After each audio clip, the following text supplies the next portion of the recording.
اچھا مفتی صاحب یہ بتائیں کہ ہجرت مدینہ کے بعد حضور صلی اللہ علیہ وآلہ وسلم نے اپنی پوزیشن کو کیسے مستحکم کیا؟ خیر، جس وقت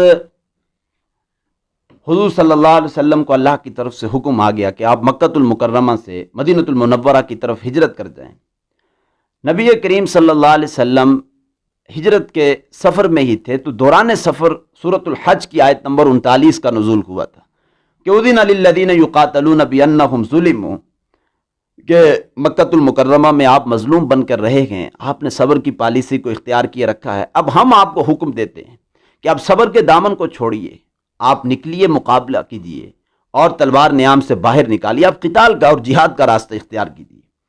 آپ سفر میں ہی تھے تو یہ آیت نازل ہو چکی تھی۔ جس وقت آپ مدینۃ المنورہ پہنچے تو مدینے میں پہنچنے کے بعد فوراً حضور نے کوئی اقدام اور چیلنج کا مرحلہ اختیار نہیں کیا کہ آپ کسی قتال کے راستے کے اوپر آ جائیں، کوئی جہاد کا راستہ اختیار کر لیں، بلکہ مدینے میں آنے کے بعد حضور نے پہلے 6 ماہ اپنی پوزیشن کو مستحکم کیا ہے۔ اب اپنی پوزیشن کو حضور نے مستحکم کیسے کیا؟ تو حضور نے مدینے میں بغرض استحکام 3 اقدامات کیے ہیں۔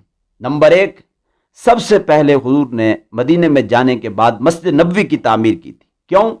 اس لیے کہ ایک نماز کو قائم کرنا تھا۔ اللہ کی طرف سے جو آیت سورۃ الحج کی نازل ہوئی تھی اس میں یہ واضح الفاظ تھے کہ الذین مکناہم فی الارض واقاموا الصلاۃ وآتوا الزکاۃ، کہ یہ وہ لوگ ہیں مسلمان کہ جب ہم ان کو تمکین فی الارض دیں گے اور کسی زمین کے اوپر جب یہ اپنا اقتدار قائم کریں گے تو سب سے پہلے یہ نماز کو قائم کریں گے، تو تاکہ مسلمانوں کی اجتماعیت قائم ہو، مسلمان مسجد میں آئیں، آپس میں ان کی ملاقاتیں ہوں، اپنی صفوں میں اتحاد برقرار رہے، تو اس کے لیے سب سے پہلے حضور نے مسجد نبوی کی تعمیر کی تاکہ جماعت بھی قائم ہو نماز کی اور اس کے ذریعے مسلمانوں کی صفوں میں اتحاد بھی پیدا ہو، یہ مقصد تھا۔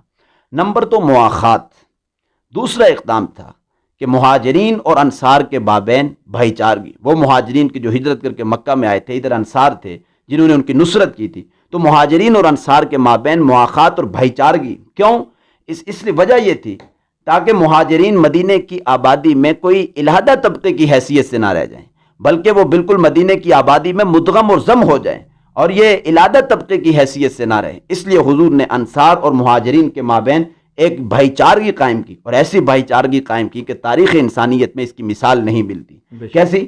کہ یہاں تک کہ جو انصار تھے انہوں نے مہاجرین کے لیے اپنے گھر اور اپنی دکانیں بھی تقسیم کی، حتیٰ کہ ایک انصاری تھے، ان کے پاس 2 بیویاں تھیں، انہوں نے ایک مہاجر بھائی کو بلایا، کہا کہ اس وقت پردے کا حکم ابھی نازل نہیں ہوا تھا، کہا ان میں سے 2 آپ کو جو پسند ہے اس کی طرف آپ اشارہ کیجئے، میں آپ کے نکاح میں دیتا ہوں۔ تو ایسی مہاجرین اور انصار کے مابین حضور نے بھائی چارگی قائم کی تھی کہ تاریخ انسانیت میں اس کی مثال نہیں ملتی۔ بے شک ایسی مثال واقعی تاریخ میں نہیں ہے۔ تو یہ اصل بات تھی کہ تاکہ اپنی پوزیشن کو مستحکم کیا جائے۔ تیسرا جو حضور کا سیاسی بصیرت کی بنیاد پر انتہائی اہم فیصلہ تھا وہ یہ تھا کہ یہود مدینہ کے ساتھ دفاع کے معاہدے، اس لیے کہ مدینہ کے معاشی نظام پر بھی یہودی قابض تھے اور مدینہ کے عسکری نظام کے اوپر بھی یہودی قابض تھے۔